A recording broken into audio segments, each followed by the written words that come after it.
Help me. I can't walk. Her voice cracked through the darkness, trembling and desperate, carried across the empty alley like a warning bell. I was parked a block away, leaning against my bike after a late-night run, when the chaos erupted. 3 men were surrounding her, jeering, shoving, and trying to take advantage of her helplessness. I didn't hesitate. I was known on these streets. Some called me a vigilante, some called me reckless, but everyone knew one thing: crossing paths with me was never a good idea. My name is Ryder, and for years I've ridden with the Hells Angels, sworn to protect the weak, punish the cruel, and uphold a code most wouldn't dare challenge. The girl, barely more than 16, was frozen with fear, clutching her ankle, her sneakers scuffed and torn. One of the men sneered, stepping closer, thinking she was just another scared kid in the wrong part of town. They didn't see me at first. I did the only thing I knew. I revved my bike and roared into the alley, my presence breaking the moment like a hammer through glass. Tires screeched. The men froze. They hadn't expected anyone, let alone me, known for my temper and my loyalty to those who couldn't defend themselves. Step off, I growled, voice low and dangerous. The girl's eyes widened, relief mixing with terror, as she recognized the insignia on my jacket, the Hells Angels patch gleaming under the dim streetlight. The 3 men laughed at first, assuming my bluff would be harmless. But I've never been one for half measures. Within seconds, I had disarmed the smallest of them with a precise swing of my chain, then sent the other 2 stumbling against the brick walls, their confidence evaporating like mist. She whispered thanks, barely able to stand, leaning against me for support. I could feel her trembling, but there was something in her eyes, a mix of fear, gratitude, and unspoken questions. How many times had this happened? How many predators had she faced alone before I arrived? But even as I helped her toward the safety of my bike, a nagging unease settled in my chest. These weren't ordinary street thugs. Their movements were coordinated, too methodical, too predatory. Someone had sent them, or at least emboldened them, to target her. And the thought that there might be more lurking in the shadows kept my instincts sharp, my grip tight on the girl's arm. I didn't ask questions yet. First, she needed safety. Then, the reckoning would come. And for the men who thought they could attack without consequence, well, let's just say they would regret ever crossing paths with me. In that alley, under flickering neon lights, I made a silent promise: no one would hurt her again, not on my watch. And whoever thought they could act with impunity was about to learn what real consequences looked like. The night was far from over, and the story had only just begun.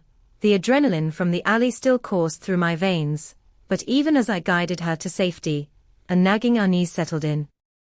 Something about those 3 men didn't sit right with me. They weren't just random predators, they moved with coordination, exchanging glances and subtle gestures that spoke of prior planning. The way they targeted her, isolated her, made me wonder, had someone put them up to this? I escorted the girl to a nearby diner, keeping a watchful eye on the streets. She leaned against the counter, still shaking, and I couldn't help but notice the subtle signs that told a story she wasn't yet ready to share. Her phone buzzed constantly with messages from unknown numbers. She hesitated each time, reading quickly, her fingers tightening around the device. There was fear in her posture, but also a strange loyalty, like she was trying to protect someone or something. Then came the first real red flag. A man in a black hoodie lingered outside, pretending to tie his shoelaces, but his gaze never left the diner. He wasn't part of the trio from the alley, he was different, calculating. I could feel it in my gut. My instinct screamed that this wasn't random, that someone was orchestrating the attacks, keeping tabs on her, testing her. Inside, she fumbled with her wallet, almost nervously, counting cash she clearly didn't want to spend. She avoided eye contact when I asked about it, muttering that she didn't want trouble. Trouble. The word hung heavy in the air, loaded with unspoken threats I could sense, but not yet see. Her hesitation, her secretive glances at her phone, the way she flinched at each sound outside, it all pointed to a bigger problem. Whoever had sent those men didn't just want to scare her, they wanted to control her, to manipulate her in ways I didn't yet understand. And the thought that someone she trusted might be complicit gnawed at me, making my teeth grit in frustration. By the time we left the diner, darkness had fallen again, heavier this time, oppressive. The city lights did little to cut through the tension that clung to the alleys and side streets. I couldn't shake the feeling that every corner we turned might conceal another threat. My body remained tense, my senses on high alert. This wasn't just a street-level attack, it was something deeper, something deliberate. For the first time, I realized the emotional weight of the night.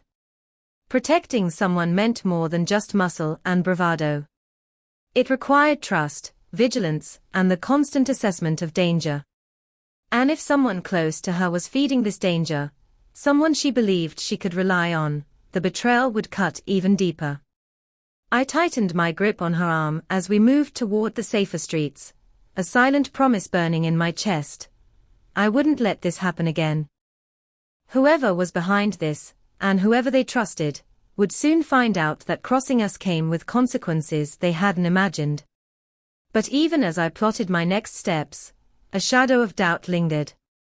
The real enemy wasn't just out there in the alley, it might be closer than either of us realized. The next morning, I decided to dig deeper. I couldn't ignore the nagging suspicion that someone close to her had orchestrated the attack.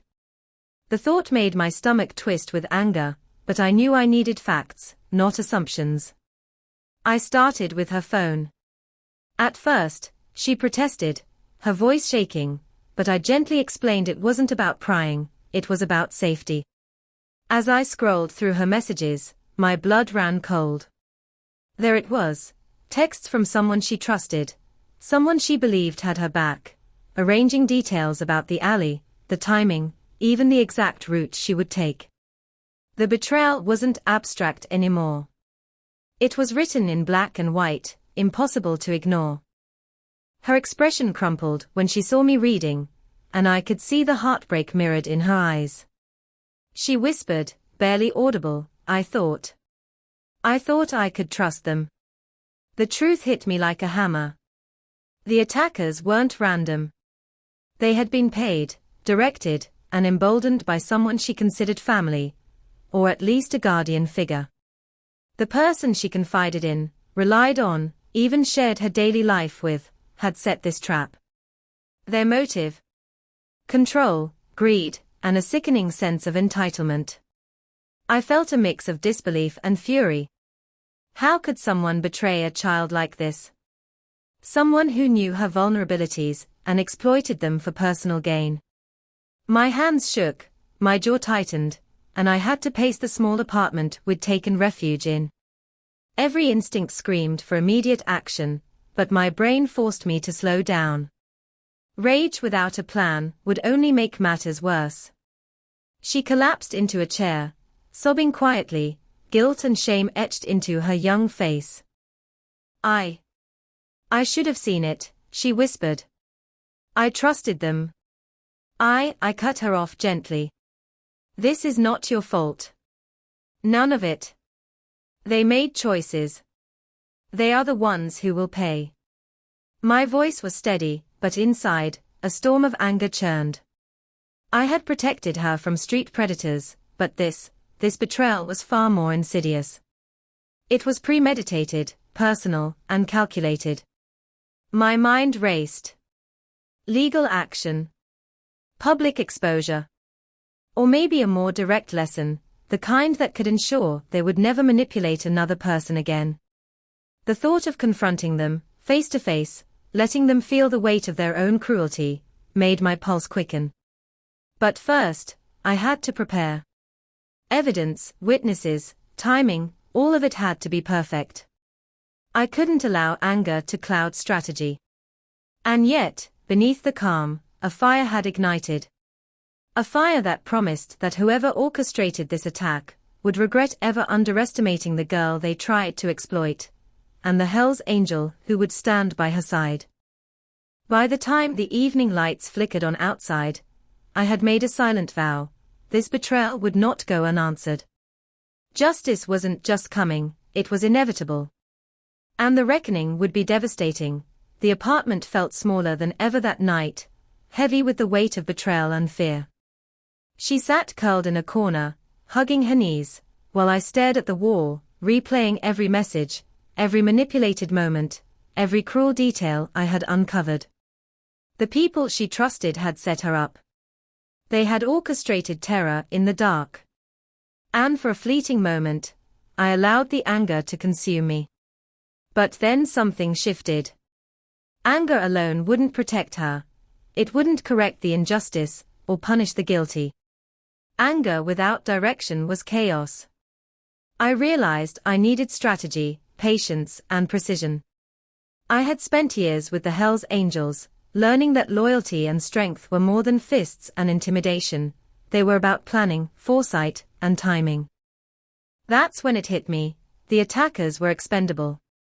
The real betrayer, the one who pulled the strings, was still out there, thinking they had won. They believed fear would keep her silent, that no one would intervene. But they underestimated both of us. I took a deep breath and knelt beside her. "Listen," I said, steady but firm, "they think this is over. They think you're broken. They are wrong. We're going to take control, and we're going to make sure they regret ever crossing us." Her eyes widened with a mixture of hope and disbelief. I could see the spark of courage rekindling, tiny but fierce. It mirrored my own. The trigger moment came when I remembered one crucial detail from the messages: a slip-up by the orchestrator. They had overshared, left a trace of communication with their own number unmasked. That single mistake meant I could identify the puppet master. I realized then that the fight wasn't just reactive. It could be proactive. We could turn their own arrogance against them. I stood, letting the fire inside me grow. My resolve hardened like steel. This was no longer just about protection, it was about justice, exposure, and reclaiming power. The girl beside me wasn't just a victim, she was a partner in this fight, and together we could dismantle the betrayal that had upended her life. "I'm done letting them control the narrative," I said aloud, almost to myself. "They think they can intimidate, manipulate, and hide behind fear. They're about to find out what happens when they underestimate us." I could feel the transformation within me, from protector fueled by anger to strategist driven by purpose. The Hell's Angel reputation wasn't just for show, it was a promise to the vulnerable. And this time, it was more personal than ever. By the time dawn broke, the haze of hurt had lifted. In its place stood clarity, determination, and a cold, calculated fire. We weren't going to wait for them to strike again. We were going to move first. And when we did, the reckoning would be unstoppable. By morning, the city outside the window looked normal, cars humming, people rushing, life moving on as if nothing had happened. That was the first lesson of the plan: evil survives because it hides in plain sight. The men who attacked her were already acting like they'd gotten away with it. And the one who orchestrated it? He was probably smiling, convinced fear had sealed her silence. I didn't intend to correct him. Not yet. Step 1 was proof. Not rumors. Not rage. Evidence that would stand when everything exploded. I started where most people never look: digital footprints. Burner phones aren't as clean as criminals think. Call logs overlap. Location pings linger. I contacted an old friend who owed me a favor, someone who knew how to trace numbers without alerting anyone. Within hours, we had a map of calls tying the 3 attackers to one coordinator. Same number. Same voice. Same pattern. The girl watched from the couch as I worked, quiet but alert. Every time I uncovered another thread, I showed her. Not to scare her, but to give her back control. Each fact was a brick in the foundation of what we were building. Step 2 was witnesses. Fear makes people lie, but guilt makes them talk. I visited places the attackers frequented, bars, back alley gyms, a betting room that pretended not to exist. I didn't threaten anyone. I didn't have to. I just asked questions and let my reputation do the rest. People started talking. A bartender remembered one of them bragging. A dealer remembered money changing hands the night before the attack. Every word was recorded. Every detail logged. Step 3 was the trap. The mastermind, the one who thought he was untouchable, was still pulling strings, still checking his phone, still confident. So I gave him exactly what he expected: silence. No police report. No public outcry. No retaliation. Just nothing. That's when people like him get sloppy. We leaked a rumor through the same channels he used, that the girl was considering leaving town, that she was scared, that the evidence was weak. Predictably, he reached out. Not directly. Never directly. But he sent someone to clean things up. Another message. Another call. Another mistake. The villain still felt in control. He thought he was managing damage. He didn't know every move he made tightened the noose. By the end of the week, we had timelines, recordings, witnesses, and a clear chain of intent. Enough to expose not just the attackers, but the coward who hid behind them. I looked at the board on the wall, photos, notes, strings connecting faces to facts. This wasn't chaos anymore. It was choreography. They think this story ends with fear, I said quietly. But they're about to learn something. She met my eyes, steady now. When? I exhaled slowly. Soon. And when it starts, they won't be able to stop it. Outside, the city kept moving.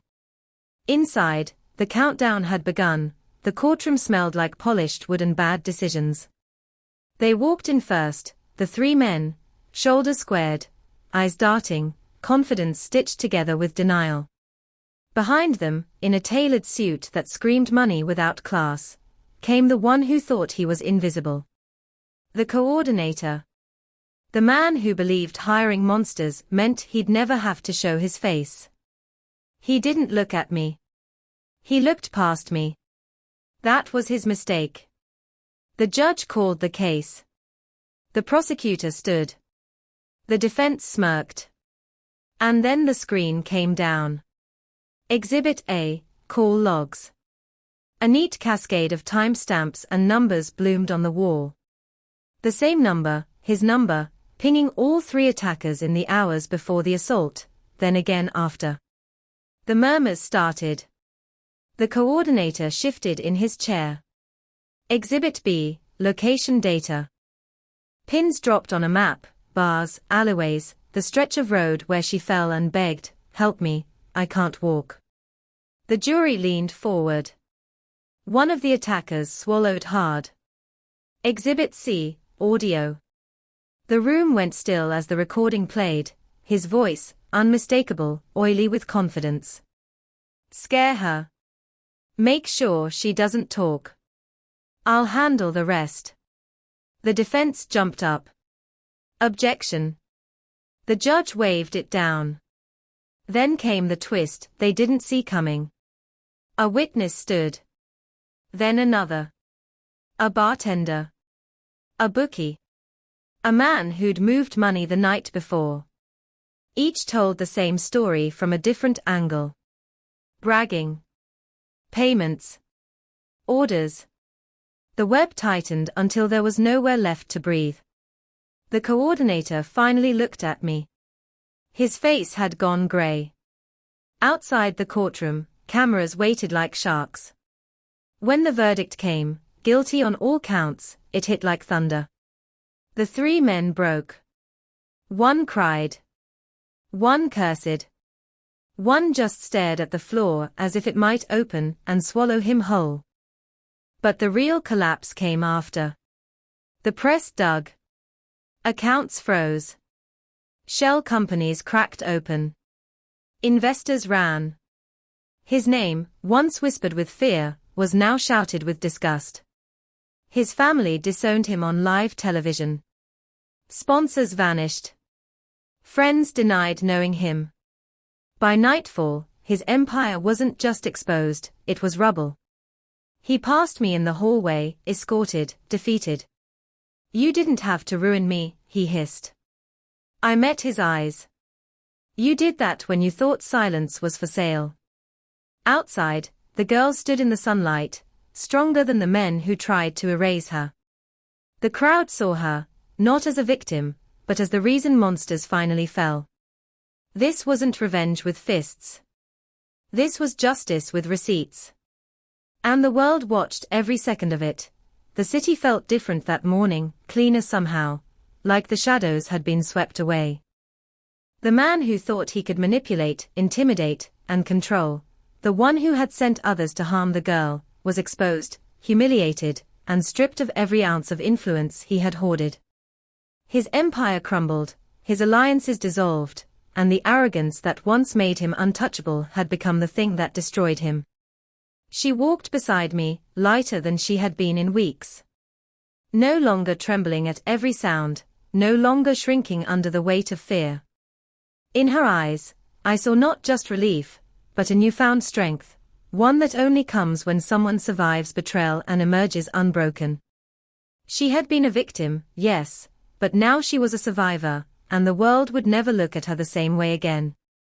For me, the storm of adrenaline and strategy had ended, leaving behind clarity and quiet satisfaction.